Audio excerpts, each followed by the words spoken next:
artista. Eh, magagaling po yung mga yun. So, ang tahitahimik. Ang raming artista nandito. So, syempre po, may point na tahimik lang kami dalawa ni Sarah. Tignan nga natin kung kaya na nga nilang makipagsabayan sa mga stars ng gumapang kasalusa. 5, 4, 3, 2, action! Jonathan, ang ganda naman na resort nyo. Sa kanila lang. Hindi ako kasali ron. Uy, pare ba? Pwede ka na magpa-party dito. Oo nga. Yun lang pala eh. Kailan ba birthday mo?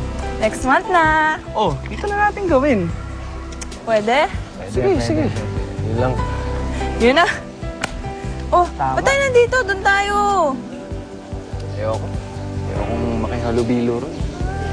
Sige, una na kami ha. Sunod ka mamaya. Pare, basta sunod ka mamaya. Sige, mamaya. Sunod. Sige. Ingat. Okay. Malinaw yung delivery ng lines. Yung gusto kong mangyari, nakuha nila agad. Yun yung sabi ko, mabilis ang pick up nila.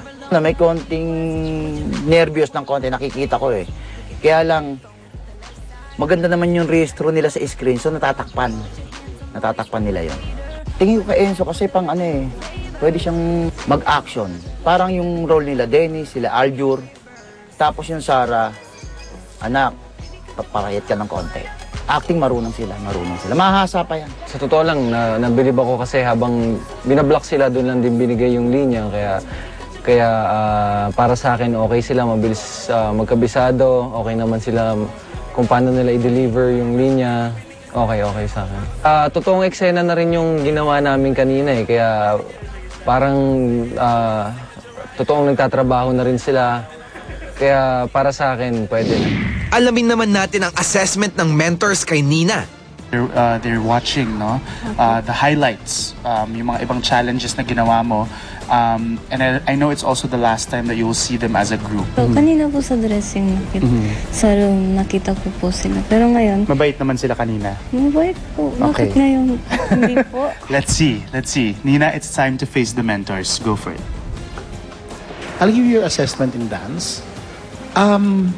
Although meron kang natural talent, kung magte-train ka talaga, meron ka namang ibubuga sa sayaw. Ang problema ka lang na nakikita ko is parang hindi mo gusto. Parang hindi nandun, wala yung effort na para maging sobra yung paggaling mo. Victory lang, small victory. Natutuwa na ako sa'yo kasi ikaw sa lahat yung parang feeling ko hindi nakakaintindi ng mga instructions at mga sinasabi, di ba? Pero once na nagawa mo naman, masayang-masaya na ako doon. Doon sa huling ginawa mo, yung dream flick, yung multo ka, magandang-maganda mo nagawa yon. Kung sakaling hindi ka pa matanggal at swertihin ka pa na mapunta ka pa doon sa pinaka-final, hindi ba? Sana lang yung lip mo, yung angat mo, from where you are now, sana mag-manifest na. Natatandaan mo mga tono, nasa tempo ka, nararamdaman ko kulang sa emosyon, no? Yun, kailangan open. Noon ko pa sinasabi yan sa iyo. Ha? Okay, you have to be heard if you want to sing. So you have to really open that mouth and the throat. If you don't open that mouth and throat, your diaphragm will not react. Ako, nagagalit na naman ako. The first time I saw you, ang ganda, gandang-ganda ako sa mukha mo. Ngayon po hindi. Hindi, hanggang ngayon. Siguro sa lahat ng nakita ko, ikaw yung natatak sa isip ko na ang ganda ng mata, ang ganda ng ilong, ang ganda ng bibig, ang ganda ng skin, ang ganda ng buhok. You will have to work very, very, very hard and I hope you're ready. Ihanda mo yung katawan mo, vitamin, sustansya, lahat-lahat.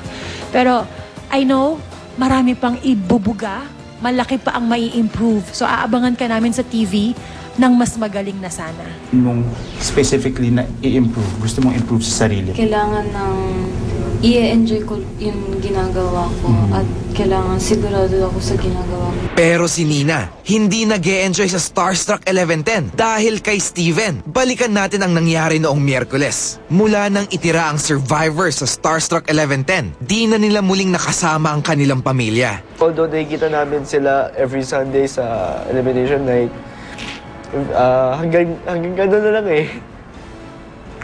Hanggang kaway na lang kami. Bilang special treat, napagdesisyonan bigyan ng survivors na mabisita sila ng isang loved one nila sa loob ng isang oras. Pero surpresa yon. Ang alam nila, may expert na kikilatis sa buhay nila sa Starstruck 1110. Kaya kailangan nilang magpa-impress. So your next instruction is to prepare a healthy, full course meal na kakasya sa inyong anim.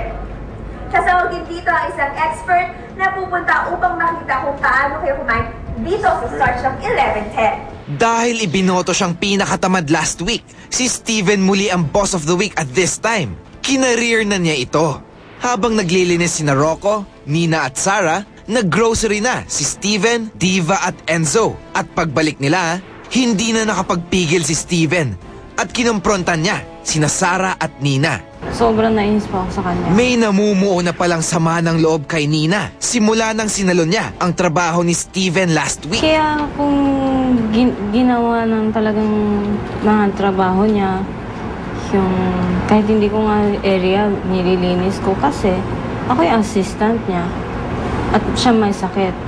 Ginawa ko yung mga yun last week para sa kanya. Maski may tensyon, itinuloy ng survivors ang paghahanda at laking gulat nga nila nang imbis na expert ay mga minamahal nila ang pumasok sa pintuan. Happy at emotional ang pagtitipon for most of the survivors, except for Steven, whose mom went back to Davao. I really felt like outsider, like everybody was here with their family. At maski nang bigyan siya ng pagkakataong tawagan ng mami niya, disappointment rin lang ang nakuha niya. Hello? Oh well, ganyan talaga.